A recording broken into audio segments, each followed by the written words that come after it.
Let's talk about the I of pride. It's I will listen. Now, as I say these communication skills, let me tell you something, guys. It doesn't mean I've arrived. All right? Listening skills are perhaps the hardest thing in the world, but I think the most valuable. And I want to share with you a story. I was in my office writing my book, 20 Days to the Top. Now, this was just a few years ago. Now, I'm a salesperson, guys. I'm not an author. All right? So when I sat down to write this book, I had to learn how to write a book. And they said it's supposed to be 20 chapters long, 10 pages a chapter.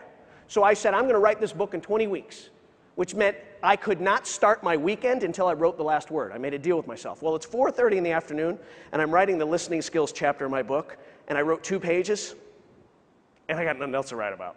I ran out of stuff, right? And I'm all frustrated because I want to start my weekend. Well, in the door walks my 4.5-year-old boy, Jake. And Jake comes in, and I'm typing away, and I'm trying to think of something to write about. And he says, Daddy, look at this.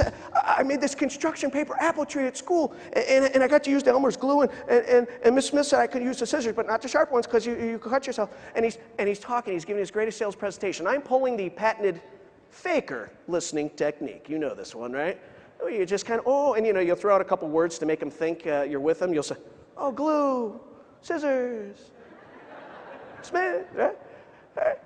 And of course, he's talking. And finally, he knew I was blowing him off because my body language is saying I'm really not that interested. He's disappointed. He walks away. I'll never forget this. He walks away. He says, all right, Daddy, bye. And I said, Jake, I'm so sorry. Daddy's got to finish this, but I want to see that later, okay? It's important. All right, hey, shut the door behind you. And I got back to important things.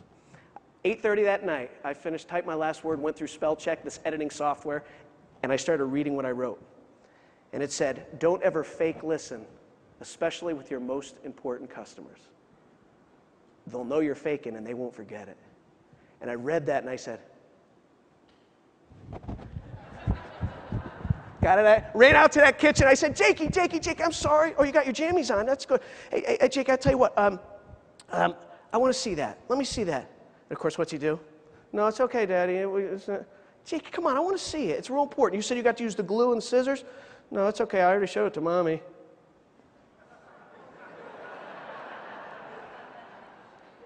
Show me the tree, Jake. I said, okay. I didn't do that. All they wanted to, right? Now, here's the thing. The lesson for me, first of all, I thought, geez, did I traumatize this kid? And I said, well, probably not that. I probably traumatized him a lot. But I thought about this. I said, holy cow, 2 lessons I learned. One, Sullivan, don't be a hypocrite and write books and pages about being a good listener when you're horrible at it. You better work on it. And number 2 is what I thought. I said, wow, if it's so easy for me to fake listen with one of my #1 customers, right? Because at that time, I only had 3 #1 customers in my life. My wife, Leanne, my boy, Jake, and my little Shay. And I was working on my 4th customer at the time.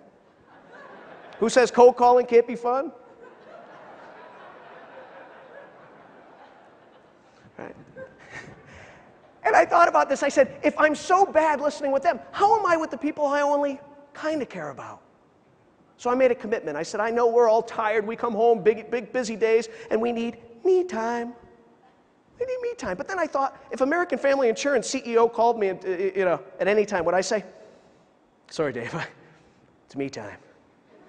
So why would I do it to them? So I have a job for you. By the way, I want to introduce you to my boy at 4.5 years old. That's Jake.